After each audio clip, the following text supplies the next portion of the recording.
You can go on ahead, whenever you're ready. Hello, everyone, and welcome to the 22nd episode of Writers in Our Midst. I'd like to thank first off the Port Moody Library as we're back to being live, and we worked out the tech side so that it is also being streamed on Facebook. It will later be on Port Moody Library's YouTube page, so you can watch it in many different ways, and we appreciate all comments that you have. I organized this originally at the beginning of October for a lot of my mystery writer friends. It got pushed a little bit. Now I realized that it's practically Halloween. So at the last minute, I called some of my horror writing friends and had them present today too. So we're gonna have a little mix today of a little crime and a little bit of horror, and it should be a lot of fun. So first off today, I have my good friend, AJ Devlin. So AJ grew up in Greater Vancouver before moving to Southern California, where he earned a Bachelor's of Fine Arts in Screenwriting from Chapman University and a Master's of Fine Arts in Screenwriting from the American Film Institute. After working as a screenwriter in Hollywood, he moved back to Port Moody, lucky for us, where he now lives with his wife and 2 children. He's the author of 3 books of the Hammerhead Jed series. I had to guess he's going to be reading from, I guess wrong, he's going to be reading from the first one. Halloween. Thank you.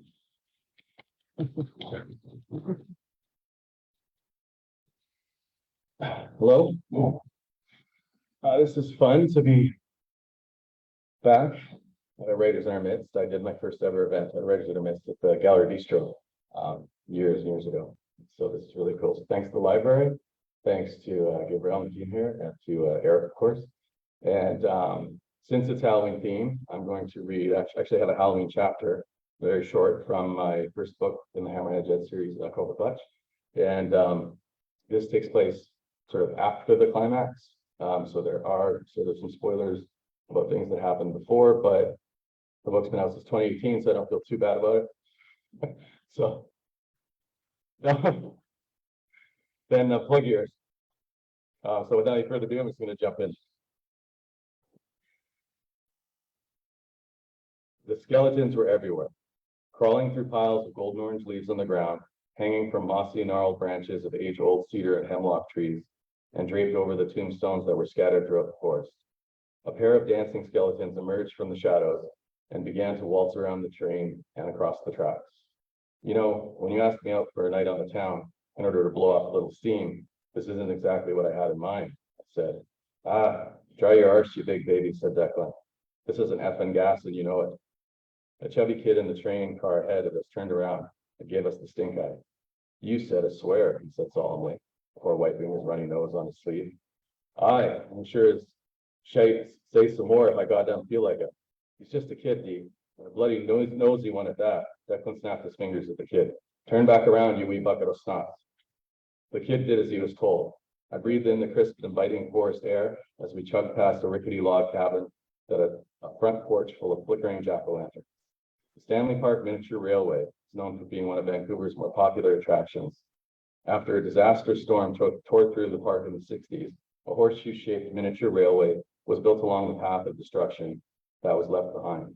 The diminutive train is also a replica of the historic Canadian Pacific Railway engine number 374, which was made famous for pulling Canada's first transcontinental passenger train into Vancouver in the late 1800s.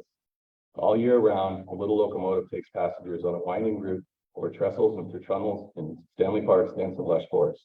However, every October, the miniature railway transforms into a Halloween ghost train, and the area surrounding the tracks and the woods comes alive with spooky lights and decorations, live-action dioramas, and all kinds of creatures of the night. Declan and I were in the train's caboose, and I was immediately grateful for our secluded seating when I saw my cousin pull a couple of cans of Red Racer pumpkin ale out of his jacket pockets. Trick or treat, mate. For God's sake, D, it's a kid's ride.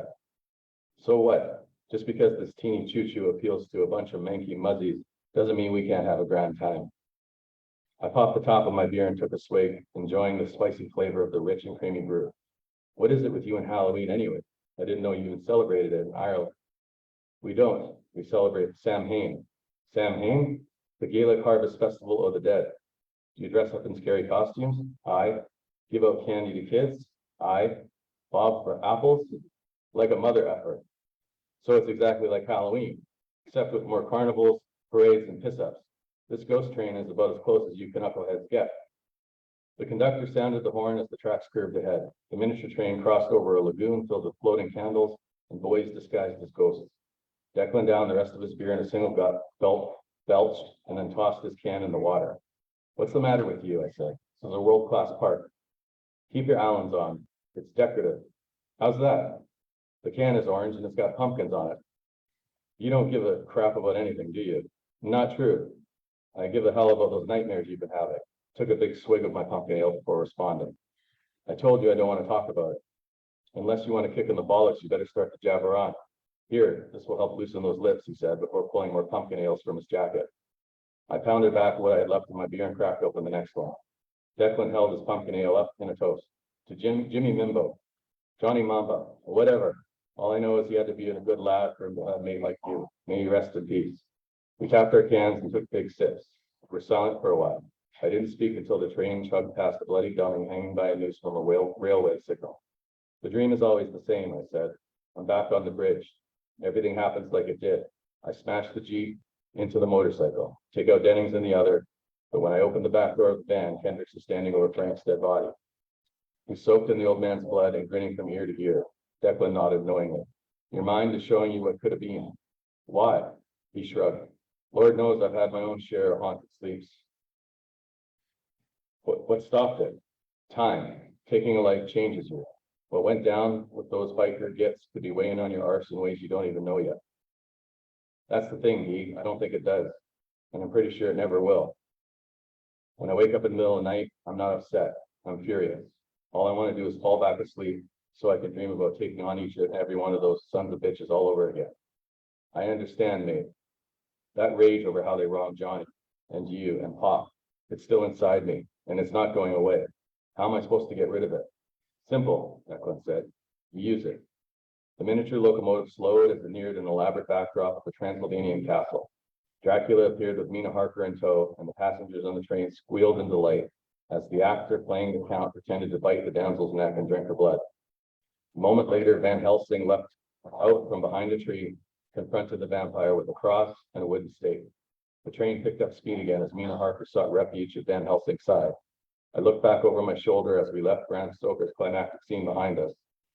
Hunter stood tall over the monster, battling the wickedness before him with nothing but his will and a piece of wood. Thank you.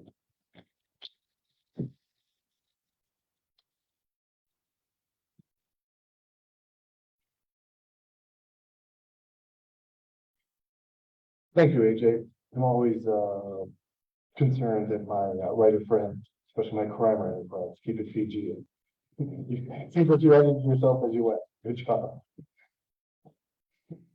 Next up, I have my good friend Trevor Atkins, who last year got dressed up for a costume for Halloween, and I was hoping he'd do the same.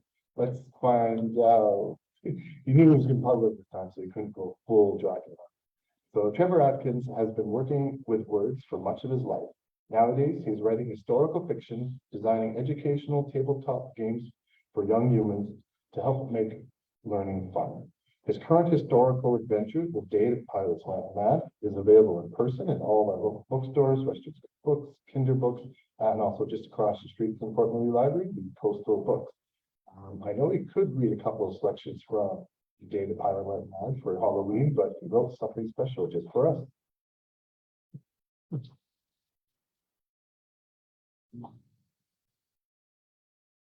All right, well, thank you, Erik, for that introduction.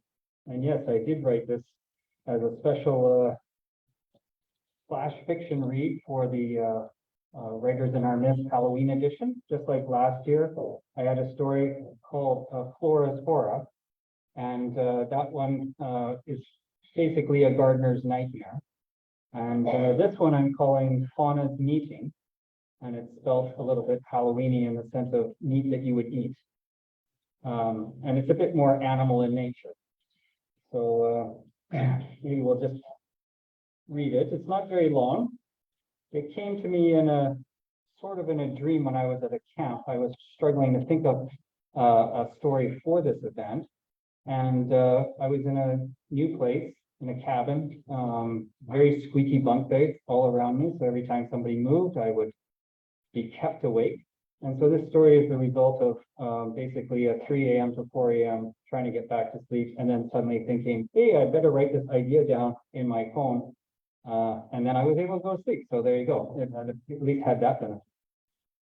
All right. The young rabbit squirmed for a moment more before its neck snapped. Rings were rapidly sliced around its wrists, ankles, and neck. The soft furred skin ripped away easily, revealing glistening muscle and sinew. The meat was lean, too lean to help survive the coming winter. Other prey was needed. Sharp ears caught the sound of nearby splashing. Blinking through concealing underbrush to the edge of a creek, the hunter's flared nostrils were tickled by the hint of wood smoke. Bright eyes watched as lips pulled back into a feral grin, thinking, perfect. Fauna, called the mother's voice, where are you? On the opposite bank, a tall girl clad in ragged buckskins hefted her full water bucket. She looked out across the creek to the familiar forest edge beyond. Her searching gaze paused at the altered shadows about a thick bramble crouching just past the first rank of trees. A corner of her mouth twitched upwards into a knowing smile. Coming. With her free hand, she pushed her dark hair back from her face and hastened up the well-worn path to the lone cabin, thinking, perfect.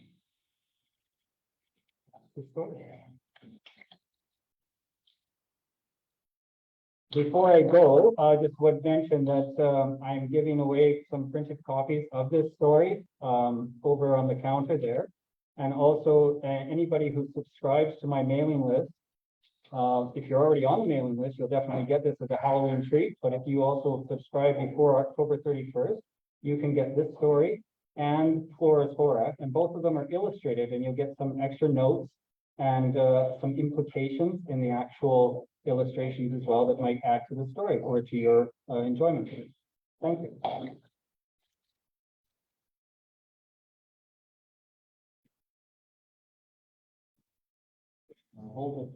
Yeah. Thank you very much, Trevor. Next up, I have my good friend Carlos Lozano Gilabert, who studied and worked as a psychotherapist for nearly 12 years before becoming a writer.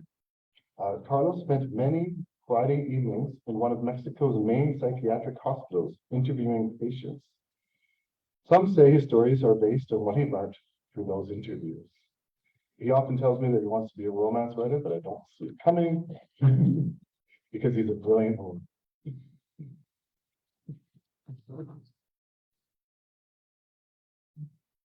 Hi everyone, good evening. I'm going to read a story from the first book tonight, and it's called Social Media. That night, while I brushed my teeth, the temptation came once again to check my social media. My phone vibrated every time I got a new message, and I hadn't felt it shudder. But since I started having these dreams about 2 weeks ago, I had to check. I felt that if I didn't check it often enough, something terrible would happen. I have this sensation, this certainty. It's like when you have to check all the stoves valves 5 times before leaving, or inspect the doors locks precisely 7 times, because if you don't, something horrible is going to happen. It's not something concrete, it's just this sense of impending doom. As I was saying, that night, I unlocked my phone only to discover that there was nothing new on it. But while I was holding it, it shook, and a little round bubble with the number 1 appeared. You have a new message from Jules de Grancy. Damn hackers, I thought immediately. It had to be hackers. Who else would do such a thing? It couldn't be Jules. One dream arose from my memory. It was nighttime. I was in my bedroom, sleeping on top of the quilt, fully dressed. The phone was ringing. I could see it screen down on the nightstand. I knew it was Jules, but I didn't want to answer. The phone kept ringing. I turned it around and confirmed it was Jules calling, but I didn't want to answer because my friend Jules had been dead for 7 years. The anniversary of his death was due in a couple of weeks. Maybe Nora, his widow, was using his account to organize something with his contacts. That sounded reasonable, but she would have told me. My hand trembled a little as I opened the message. Hey, Matt, I need to talk to you. My mouth was dry, and it was hard to swallow. I tapped back. Who are you? What do you mean? I'm Jules. I'm reporting you, I typed and closed the message. I stopped smoking 10 years ago, but somehow I found a pack in one of my old caches. The cigarette tasted like a tarmac on a hot day, but I needed it. I contacted the social media company and told them what had happened. They informed me that only the next of kin would be able to close the account. I didn't want to open up old wounds, but this had to stop. I had to contact Nora. What would someone pretend to be him? Would they ask me for something? Deep down, a thought pushed itself into my mind. What if it is Jules? I took up my phone and called Nora. Hi, it's me, I said. Finally, she said. Why didn't you call me back? I couldn't, it's too much. We're lonely, Matt, and we're perfect for each other. It's not going to happen again, I said. But why? It's not like you didn't enjoy it. But he was my best friend. She chuckled, and I could imagine her shaking her head. That's what you say. But you keep coming back for more, she said. Silence. I know, I said. You're right. But I keep having these dreams. Don't start with that again, okay? Why don't we go somewhere nice for a weekend? I didn't answer immediately. I struggled to find the best way to tell her about the message and about what I was feeling. Look, I have to go, she said. Call me before Thursday, okay? Bye. I said bye too and hung up. She wasn't going to believe me about the messages, not even if I showed them to her. Maybe it was guilt. I don't know. Why was I thinking about Jules so much? What would I feel if my best friend, but never mind. I wouldn't feel anything. I would be dead. But the messages were so real. Who could be sending them? The next day on an elevator, a man stole a glance at me. His expression told me he thought I was crazy. I don't blame him. I had checked my phone 8 times in 4 floors. My hands wouldn't stop shaking, and any noise made me swerve in fear. I bought a new packet of cigarettes. After supper, I made a resolution. I wasn't going to tell Nora about the messages. I would solve my issues and talk to her and take her into the spa in the mountains that she has been telling me about. If a hacker had breached his account security, then another hacker would be able to close his account. If Jules had been alive, I would have gone directly to him. He was the best hacker that I've ever seen. He had the university servers just to prove that he could have straight A's if he wanted to. He changed all his grades and even printed a report card as a souvenir. Immediately afterwards, he returned his grades to what they had been.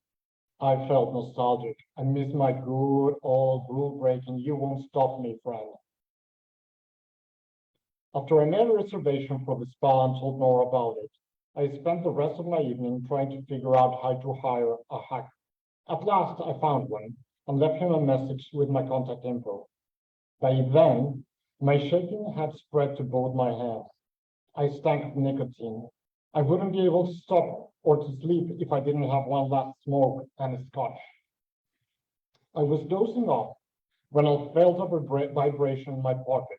I reached out for my phone, but my pocket was empty. My phone was on the nightstand. I had started to get these phantom calls, if you want to call them that way, a couple of weeks back.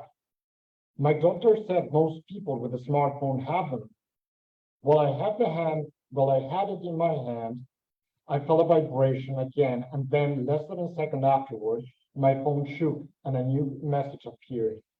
Are you mad at me? Why aren't you answering? The scotch made me daring. I was fed up with being afraid. I decided to play along. Probably it was just a damn teenager trying to squeeze some money out of me. I haven't heard anything from you in the last 7 years, and you expect me not to be upset, I typed. It hasn't been that long, has it?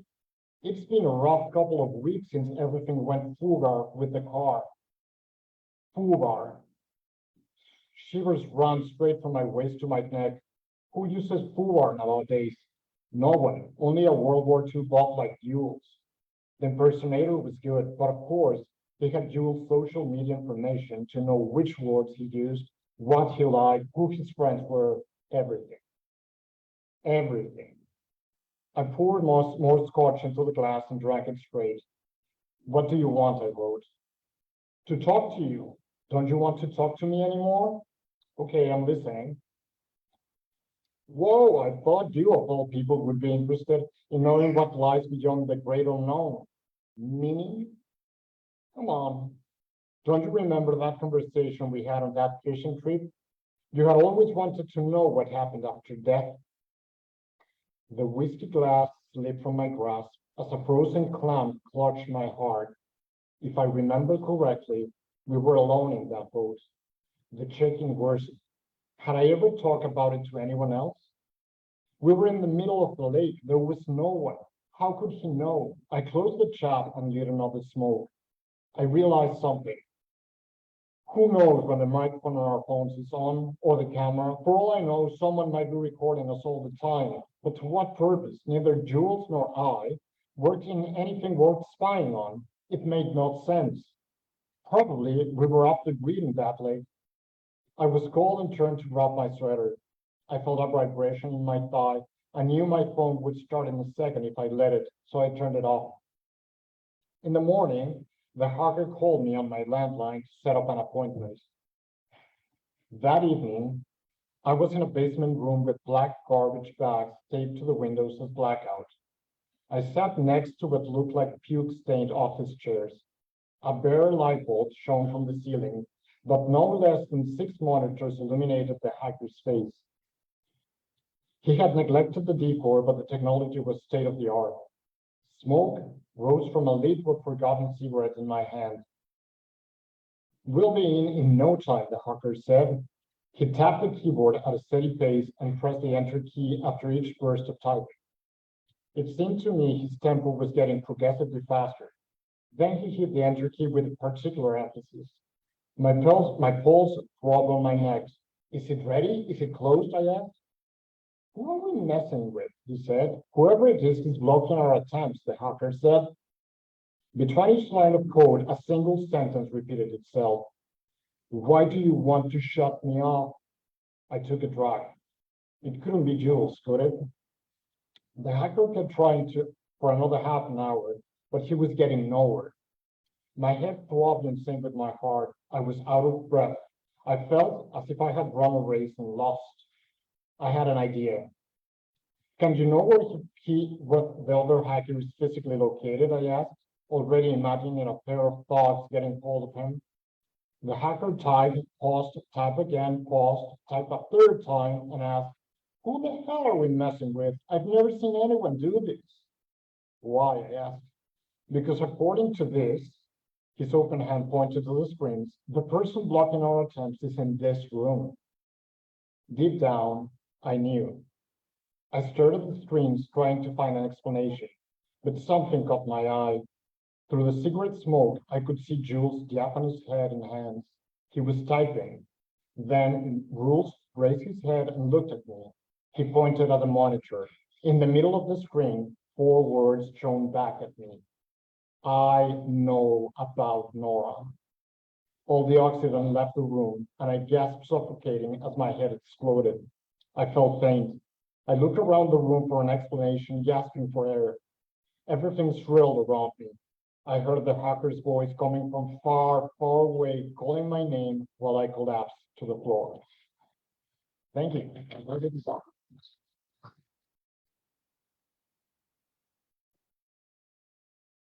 Well, Okay. Want to go?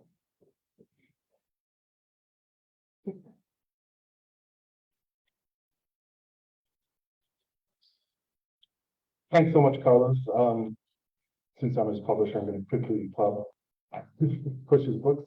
He's got 2 sets of 13 short stories, perfect for Halloween. both Voices in the Dark and Voices from the Dead and Creatures from the Dark.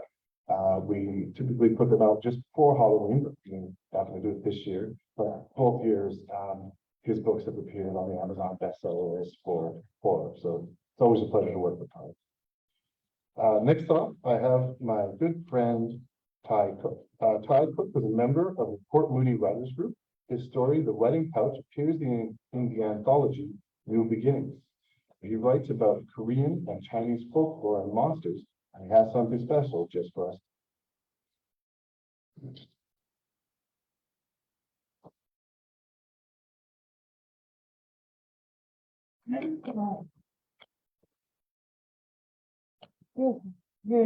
Hello, everyone. Hello.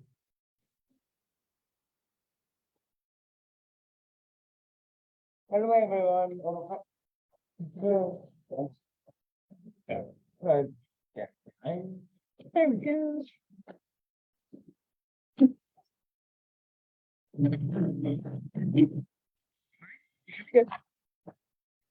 Hello, everyone. Hello, everyone.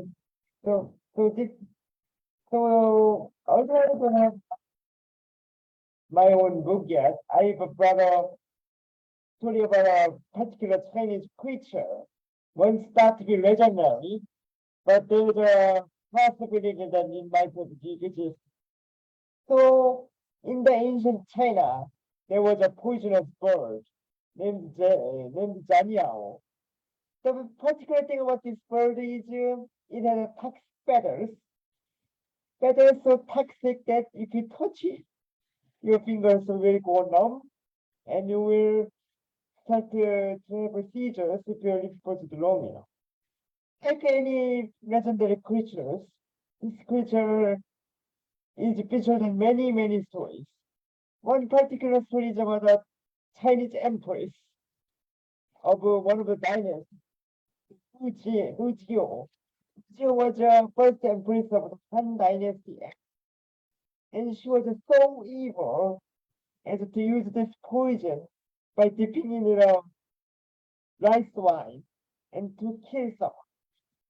According to legend, this bird was so powerful that one flower of its wings can kill whole bunch of creatures. People thought it was mere legend, but in 1995, they actually found the poisonous bird in Papua New Guinea that had similar features. An ornithologist actually bird scientist actually licked the feather of the creature, and his tongues went numb for like several minutes. So ever since then, various fantasy illustrators tried to find the image of the creature. It had green feathers and crane-like legs and many features resembling an eagle. And it also had a purple chest feather. So according to legend, this creature was thought to be just a legend, but now we are trying to find a way to use it in a fantasy illustration. So I'm one of the people trying to make a story out, and I hope to write about it with the Carew and Erik. Wish me some luck, please. And thank you. Good. I'm good.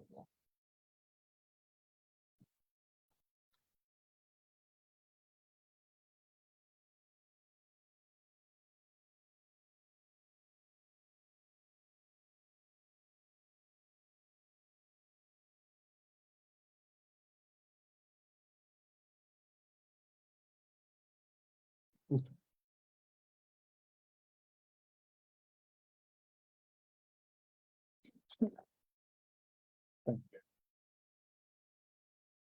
And thanks, Ty. I think you progressed. Good job. Our next presenter today, Carew, was born in Newfoundland and Labrador and has called British Columbia home since 1993, where he lives with his wife and children. He has worked at the Provincial Forensic Psychiatric Hospital for the past 25 years. It just occurred to me, I should probably introduce you to Carlos and you guys are doing it. Derek's first book, The Killer Trail, was published in 2014 by New West Press. His second book, The Weight of Blood, was published in 2020 also by New West Press, and I've heard that the third book is on its way. I don't have a date for you, but I know it's going to happen soon. Fingers are crossed, please. The manuscript for his third book has submitted to New West Press and considered for publication. He's a member of Crime Writers of Canada and the writers. That's it. Can't even trust my own notes. Derek?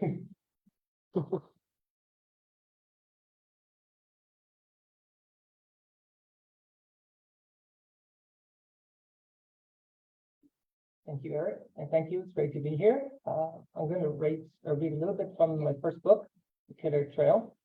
I'm going to introduce two characters, the first being the villain. He approached James Carrier's body, not so much to ensure he was dead. The gaping hole in the chest pretty much confirmed that, but because Ray Owens always liked to inspect his handiwork. He had done his job, and he had done it well. He'd studied his target, knew where he lived and worked, what church he attended, even where he bought his cigarettes. Most importantly, he knew James Carrier walked this trail every Tuesday. Ray had waited patiently for the right time, the right shot. Now he congratulated himself on a job well done. The only blemish on this otherwise perfect job, he thought, was the crows. They cawed in annoying unison as if to give away his cover. For a moment, he considered using his Remington M24 to shred a few feathers. But he lowered his rifle, not wanting to waste bullets on a few pathetic birds. Besides, he knew he wouldn't stop at one, he'd kill them all. Ray emerged from his cover in the bushes, slapping snow from his clothes as though swatting away flies. He deftly disassembled the rifle, stowing it away in its case, where it would remain in preparation for the next job. He reached into his tattered trench coat and pulled out his cell phone to call his client. It's done. No response. He didn't expect one. He dropped the phone into his pocket and grabbed a cigarette. He didn't know much about his client, and this suited him just fine. All he needed to know was who, when, where, and how he was getting paid. Ray grabbed his rifle, his constant companion, and began his retreat from the trail. During the hours he'd spent waiting for his target, snow had accumulated around his scraggy body. Now, a sudden snow squall ripped through the woods, ravaging branches like so much dead wood. He wasn't sure where his next job would take him, and for now he really didn't care. He just wanted to leave this godforsaken place for a warmer, drier spot where he would wait for his next call. And let's skip over to the introduction of the main character protagonist in the story. On a scale of 1 to 10, Chris Ryder figured this run would rate a dismal 3. He had long ago taken to rating his runs. Ones were horrid, and 10's life-altering. He lived to run, but on this cold and blustery day, it hurt to breathe, and each step he took trapped him under inches of unforgiving snow. Today's run would certainly reach no higher than a 3. He knew it was stubborn routine that had taken him to this trail. It was Tuesday, and Tuesdays were running days. So run he would, come hell or high water, or in this case, a wintry hell. Woodland Park, outside Vancouver in the lower mainland of British Columbia, was an area Chris usually loved for its natural beauties. On most days, he also loved the thrill of the unexpected. He'd seen deer, coyote, and the occasional black bear. On most days, the terrain's steep inclines and winding switchbacks provided a decent challenge for his athletic 38-year-old body. On most days, he cherished the adrenaline rush and the clarity of thought that came from running on these trails. This was not one of those days. This was one of those days Chris wished he'd charged his iPod. The sounds of shrieking guitars and pounding drums would have been a welcome distraction.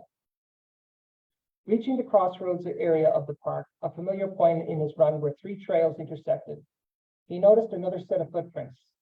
He wondered whether a foolhardy routine had driven another victim like him to this rigid trail.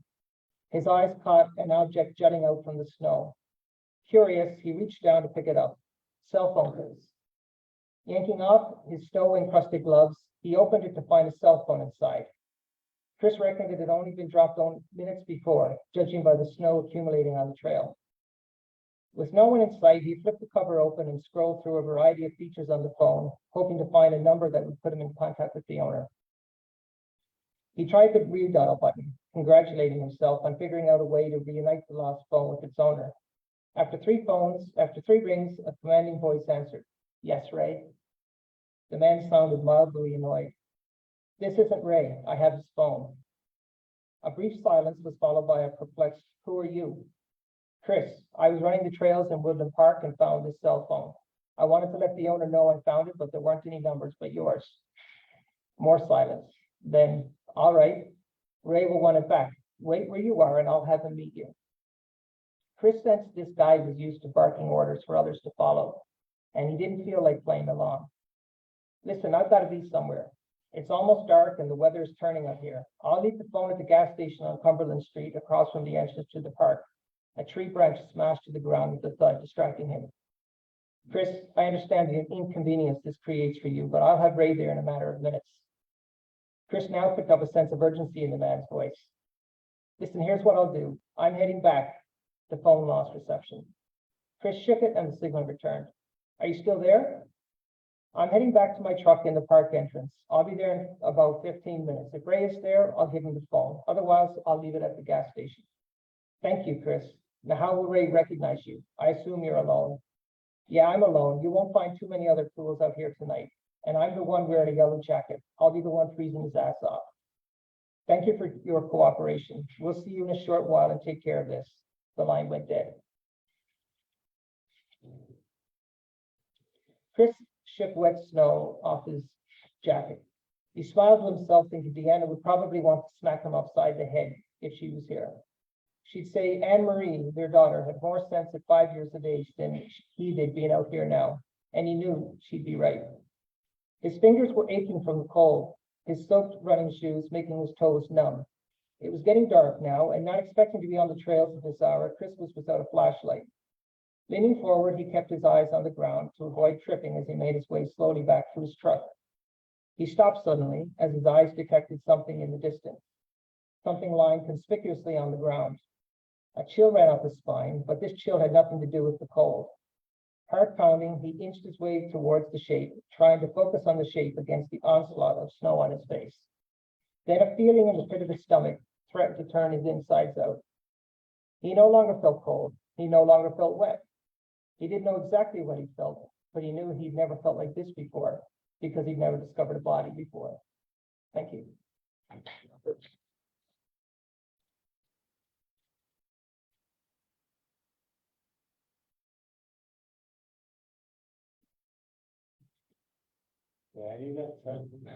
Eric, I've said it before, I love that book. Great intro to all your writing, but a good spooky thriller that's fun from beginning to end.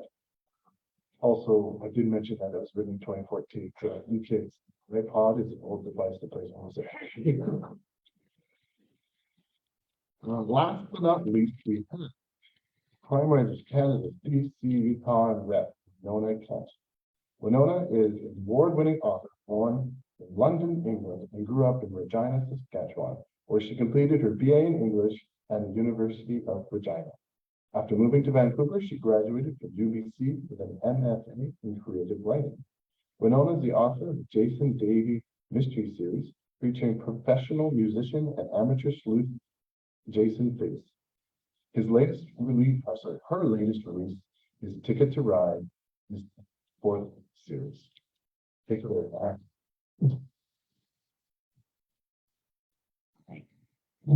So you're going to have to imagine that I'm a guy and that I'm English. So I'll just set this up. So Jason is a professional musician and amateur, and in my book, In Ticket to Ride, here, he's on tour of England with his mom's band, Biggest Dream. So I'm going to read from a couple of places in the novel. First of all, Jason is finding he's getting back in touch with his intuitive self, which he first discovered when he was working on board a cruise ship 6 years earlier. Back then, he had a guardian angel named Jilly, who appeared to him on Twitter, and basically she saved his life. So Jilly has come back to Jason in this novel. She's on Instagram now, and she communicates with him through private messages. So one of the other things Jason's doing in this novel, he's trying to figure out who his mother's real father was, because there's a lot of mystery surrounding her parentage, and his mom was born in World War II. So I'm going to read about an incident which takes place in Jason's hotel room and his mother's explanation for it. And Jason tells us about something he experienced at Biggin Hill when he was a child. And this actually happened to me. This is a true story. The fireplace in my room was bothering me. You know, when you pick up a certain awareness, an overwhelming something that worms its way into your imagination and you can't make it go away. I kept looking at the black and white marble surround and the black metal grate, and I couldn't shake that feeling. It was so strong, I actually ran down to reception to see if there was another room available. But there was a convention in the hotel the following day, and they were fully booked. I checked to see if Jilly was around. She wasn't, of course. I sent her a message anyway. What do you know about the Royal Lionheart Hotel, Jilly? I've tried looking up its history, but I can't seem to find the kind of information I'm looking for. I've got this fireplace in my room. Then I distracted myself with laundry. Freddie took excellent care of our stage clothes. We had 2 of everything. Because we were always staying for a couple of days wherever we were performing, getting those cleaned was easy. But for anyone who's curious, yes, our regular clothes, including socks and underwear, were our own responsibility. I had a clever solution for the on-the-road laundry. I freely admit I borrowed the idea from a fellow musician who wrote about it in one of his tour diaries. I owe you one, Ken. 1, run warm water into the bath. 2, throw in your clothes. 3, add soap. 4, strip down, climb in, and walk all over everything until it's clean. 5, rinse and hang on a portable line to dry. Clothes, not yourself, unless you're into kinky things like that. Don't ever let anyone ever tell you that I'm not domestically self-sufficient. Also, I have very clean feet. I knew that bloody fireplace was going to give me bad dreams. In the middle of the night, I was woken up by an apparition. I was lying on my back, and I opened my eyes. He was standing beside my bed, looking down at me. I saw him very clearly. He was wearing a cap with a badge on it, with wings, and a thick white crew neck sweater, a gray flying jacket, gray trousers, a yellow inflatable life jacket, and fleece-lined boots, and he was smoking. I waited for him to say something, and when he didn't, I sat up, whereupon he vanished. You know that moment when you're somewhere between asleep and awake, and you're never quite sure what it is because your sleeping brain is switching off and your waking up brain isn't quite engaged yet. My eyes were open. A street light outside my window was shining into the room, and I was staring at the fireplace where the airman had been standing, and I could still smell his burning cigarette. So he's having breakfast with his mother now. I guessed in one of the other rooms, my mother said sensibly in the morning when I joined her for breakfast in the hotel's restaurant. There are gaps underneath the doors. Except I said the rooms are all non-smoking and the alarm would have gone off. Someone on the pavement outside then, Mom shrugged, pouring herself a cup of tea. And yet, I said, drinking my coffee, Biggin Hill. When I was 8, my mother and Granny Vera had taken me to Biggin Hill, the former RAF base in Bromley, Kent, which was famous for its squadrons, which helped win the Battle of Britain. It was 1976, and a few of the buildings were still standing, though they were empty and in danger of falling into disrepair.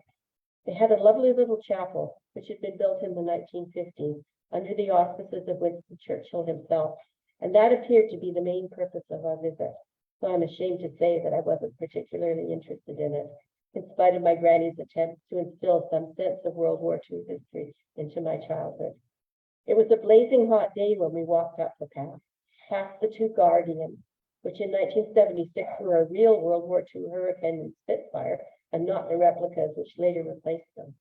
We went inside, and even at age 8, I was immediately struck by the sense of peace and serenity that embraced us. I felt it. I know my mom did too, and the look on my granny's face was heavenly. I mean that. She was a young woman during the war, a WAF, and I knew she'd been posted to Biggin Hill, though I wasn't sure what her job had been. So going to visit St. George's Chapel on that particular day in August 1976 was like a visit to my granny's past. I walked around the chapel with Mom and Granny, looking at the Book of Remembrance and the panels containing the names of fallen airmen. To be honest, I was more interested in having a look at the two airplanes outside, but I understood that this visit was important to Granny, so I did my best to be patient. The chapel was fairly austere, simple red brick, all straight lines, and a distinct lack of ornamentation, typical of both post-war Britain. But I remember being impressed by the floor, which was parquet and which had been constructed from wooden blocks, fashioned from the propellers of decommissioned aircraft. We sat for a few moments in one of the pews, and Granny told me about the day in 1940 when Biggin Hill had been particularly badly bombed, and the room where she and her colleagues were working was destroyed, necessitating their relocation to an empty butcher shop down the road. As I was digesting Granny's story, there was a noise. All three of us heard it. It sounded not unlike a coin dropping to the floor and then rolling away from us under another pew. It was very distinct. We listened and then looked at each other. Then Mom got up to look for the coin. She couldn't find it. And it seemed it was just me who noticed the faint smell of a freshly lit cigarette. We were the only people in the chapel at the time, and the smell hadn't been there when we'd come in. I was sworn to it. I was convinced it was the ghost of a dead airman letting us know how much he appreciated that we'd come to visit. Hello, I thought, my heart and my imagination filled with newfound respect. I'm pleased to meet you too. As far as I could recall, that incident at Biggin Hill was the only time my mother had accepted the idea that ghosts existed and were able to manifest themselves in extraordinary ways. Biggin Hill was different, said my mother, as the waiter brought her eggs, soft-boiled, apparently very tricky to get right in this hotel. She'd had to send the previous ones, rock hard, back to the kitchen. Your grandmother had a sweetheart who was killed in action, and every year she visited the chapel to remember him. I always went with her. That year, 1976, we took you with us because Granny felt you were old enough to understand. But you never took me again, I said. There was no need, my mother replied, applying HP sauce to her eggs and a liberal sprinkling of black pepper. That coin was for you. Connection was made. I felt a shiver. I'd not been told this before. That was the only time you heard it, I asked. It was, Mom confirmed. What was his name? Flying Officer Lee Merrifield, my mother replied, buttering her toast. He was with 72 Squadron. They moved around a lot, but they were based at Biggin Hill several times, and he was killed in action when his Spitfire was shot down by enemy aircraft over Dungeness. Did he smoke, I asked. No idea, you'll have to ask your granny. When was he shot down? August 31st, 1940. I know what you're thinking. I was trying to work it out in my head as well. My mother's birthday was July 13th, 1941, but Flying Officer Lee Merrifield had been dead for at least 2 months by the time my mom was conceived. Thank you.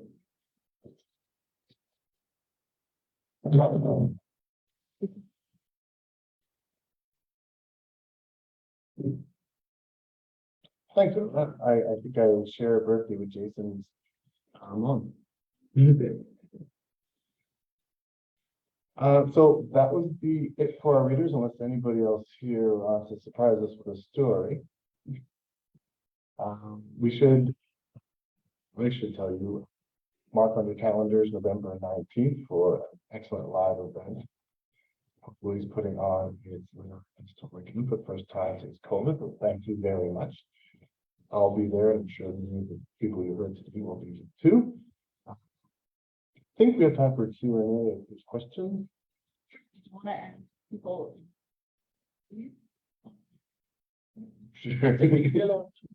Yeah, no problem. So anybody, actually, let's get some house rules. We're kind of fixed to here. So if there's any questions for the audience, we'll all just take turns and sit in the chair and play music chairs. So anybody in the audience, any questions for any of the authors today? Anybody at home, any questions? Glad to hear. Many of the comments on the live stream just said, congrats, thank you for reading. Somebody complimented Trevor's math. Okay. So no questions so far, just lots of appreciation. That's good to hear. Oh.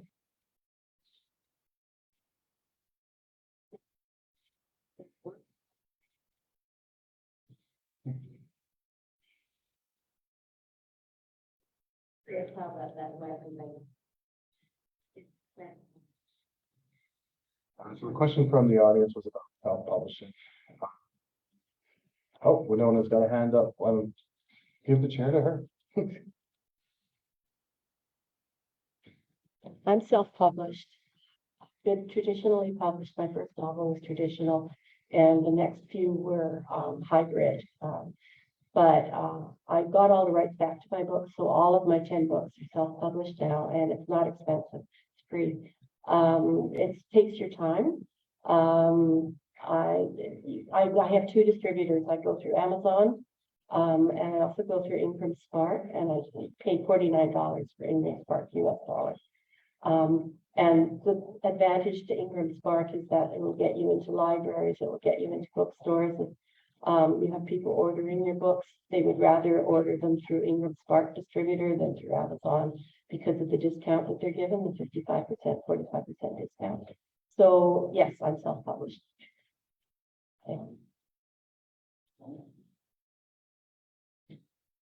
So a quick note, technically free, but sort of a blemish that often is put on self-published authors is that we're not properly edited. So that editing, depending on your personal skill of English, might cost you a little bit more than others. And also you have to design your cover. So again, if you're a really good cover designer, go for it. But if you're not, kind of looks amateur, tell me nobody's gonna buy it. Judge a book by its cover doesn't apply. It applies. People judge. The cover of your book is essentially your first impression. So if they see it, you're looking for further information. Sure. There's nothing worse than opening a book, like purchasing a book, opening a book, and find the first page. You're like, did anybody even read this? Beta reader, like there's so many spelling mistakes and such, and sort of gives all self-publishing. But technically speaking, because Amazon doesn't free, anybody can self-publish. It's not that hard. I have a question for the authors, but you might have to do a little bit of repeating the question. Anybody could answer this. When you write horror, do you draw on things that you personally find scary and terrifying, or are you trying to appeal to a broader audience or a more specific audience than just yourself? As an answer for that. Or I'm not a horror writer, so the question basically is, it's a complex question. Do you draw from personal experiences, sort of targeting a specific group when you're trying to write horror, or do you write very broad and sort of just use your imagination? That's an open question. Go on.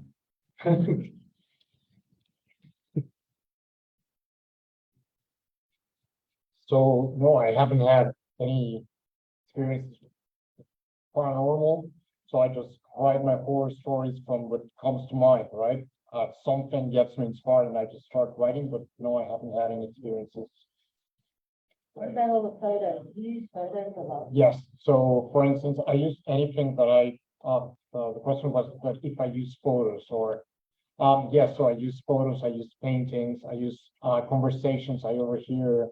Not that I'm looking for them, but when they come, right, you use them. Yeah, anything that happens, anything that I read on the news or see on TV, right, might spark up a story and say, that would make a good story. And it's not developing the story. No, I don't have any personal experiences that actually true with this one. What about your previous day job? Did that inspire any stories? So if I'm gonna be totally honest, no. So it's good for publicists, right, to say that I might get my stories from my patients and that, but no, it really doesn't, because usually their stories, they might be horror stories in the more humane sort of way, right, but not horror stories in a proper sense of way, that they don't have really ghosts. They're not they don't have anything to do with demons or with creatures, or it's except for a couple of cases where that happened in psychiatric hospital, that were they were like seeing things that they thought were demons, things like that. But even those for like for the patient's sake, I haven't wrote those stories, right? Yeah, it was not that often that happened. Like, Professional. I understand you wouldn't use your patient's real life story in your fiction because of your listening patient. yes. So what I'm being asked is if I wouldn't use a patient's information for my story as part of respect for that patient. Yeah, that's true. I wouldn't use it, right? Some people do use them, but they camouflage it so much. They change sex, they change the features for the person, and they change the gates enough so that they wouldn't recognize the person behind that story. I think that would be acceptable, but I haven't done it.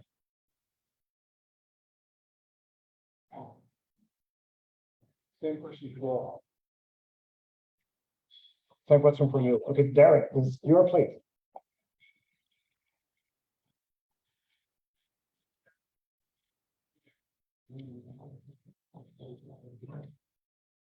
It's a good question. And my answer is no. I don't, I mean, I write from the write what you know perspective, and I draw inspiration from working in a hospital with my writing, but I don't draw on any patients. It is fictional story, fictional setting, fictional characters. Out of respect for patients' families, for victims' families. But there are times where it's interesting with the characters that I'll have where, for example, Chris Ryder, the protagonist, is a social worker. I'm a social worker. You draw upon some experience. The Chris Ryder likes to run. I like to run. My life is nowhere near as exciting and interesting and messed up as Chris Ryder's, but people will draw from that because in the story, you know, Chris Ryder also struggles with his work and also struggles with his home life. So I've had people come up to me when the first book came out. He said, you know, are you okay? Like, everything okay? And you know, it was actually therapeutic writing in that sense. But you can't, when you write, people are going to read into what they want to, and so you just do the best you can with those boundaries. Thank you. Okay. Thank you. Definitely, Chair. Okay.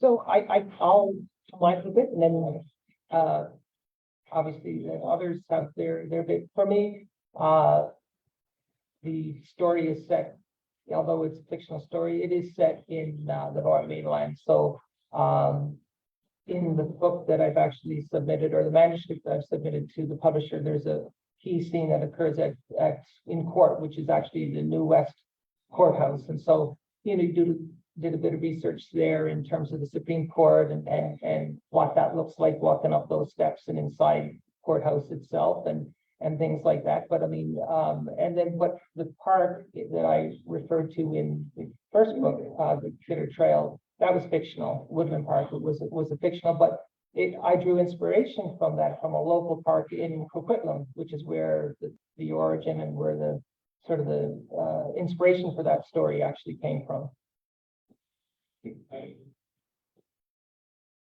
Anybody else want to talk about geography?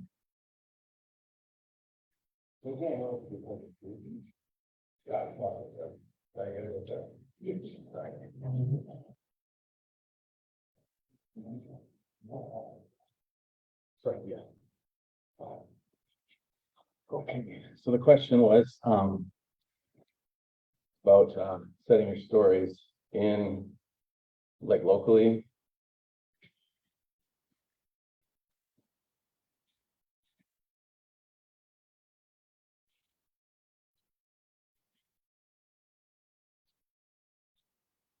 Right, so okay, so is it a marketing technique or strategy, or also is it just something the author is more comfortable with? Just to paraphrase. Great question. I can speak from my experience. Went to school, I was trained as a screenwriter, which is a very sort of cinematic, lean, Spartan style of writing. So the nice thing about screenwriting is you can kind of write in scene descriptions and you describe a police scene, and then you can kind of, fudge a bit and get away with it. And then you can kind of leave it to like, okay, well, the director can figure that out, and, location scout and other people can sort that out. But I mean, setting's important, I think, for screenplays, of course.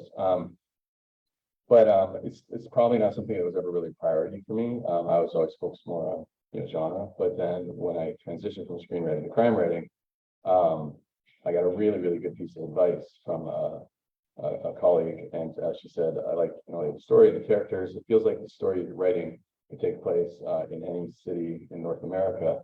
You need to make it feel like it could only take place in Vancouver, which is where it was set. And so that was when I really, I think, focused on setting as almost a character in and of itself within the story. And personally, from my experience, I only felt comfortable writing the city that I've lived in and that I've gotten to know intimately. So for me, that would be Vancouver, Greater Vancouver, or spent about 7 years in Los Angeles.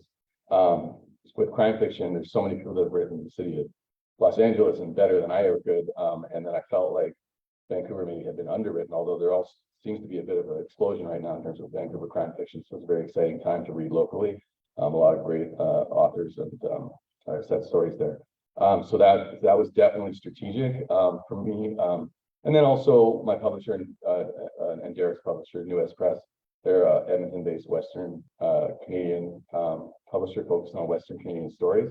So by setting it in Vancouver, I hope that it might be something you're more interested in and would fit sort of with their mandate. But yeah, I mean, I know I personally like to read stories and learn about places maybe that I didn't know as well as I thought, and fiction's a great way to do that. But also I think that, it's something you need to be comfortable with. And I think if you're writing from the heart, drawing on personal experiences, you're going to do that maybe better if you have an intimate knowledge of the setting and location. So yeah, so I think it ultimately comes down to the preference of the writer, what they have to say. Yeah. Got you covered. Winona, right? Not. I grew up in an era and learned to write in an era, and they told us not to write about Canada, which is back in the 70s. And all of a sudden it got exciting to write about Canada, but by that time I developed a passion for writing about England, which is where I was born. And I've been back there lots of times, and I always felt like that's where my heart and my soul lived. And so I always wanted to write about England. And so that's where the majority of my books and my stories are set. But one really funny thing about it is in Ticket to Ride, and this one, I send them on tour to a number of cities where I've never been. And I went to England in March, but it wasn't to visit those places. So I'm very fond of Google Earth.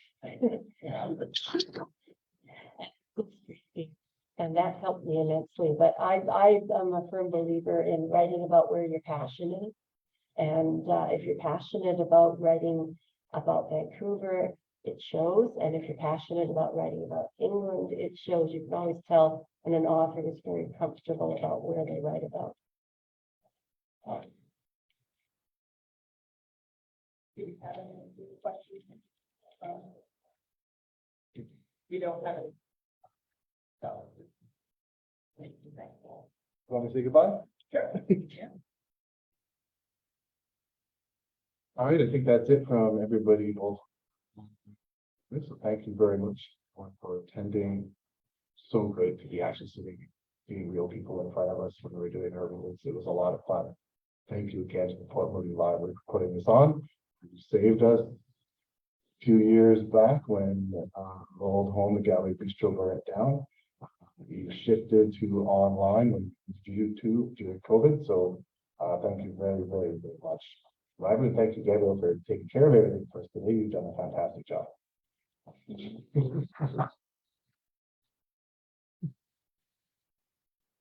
Hello, everybody. And I just wanted to come on and say a big thank you to all of the authors. It's always really great for me to be able to see you all, to be able to put faces to so many of the really amazing people we have in the community. And just for anyone in the audience, I want to thank you as well for listening in, especially if you're watching the live stream, or even if you're watching this after it's already been recorded. There's lots of great stories here, and most of these authors either have books in our collection already or might in the future if they don't currently have it. So please check them out. I also wanted to mention something that Erik did earlier. In November, we're going to be having our Writers Fest again. So whether you are an aspiring writer or whether you are maybe someone who's already in the community and just couldn't make it out tonight because it is quite rainy, please consider coming. And we will have as well an opportunity to actually see and potentially purchase a lot of these people. So if you were interested and you wanted to go even beyond just taking it out from the library, we're going to have an opportunity for that as well. So thank you, everybody, and I hope that you have a great night. Bye.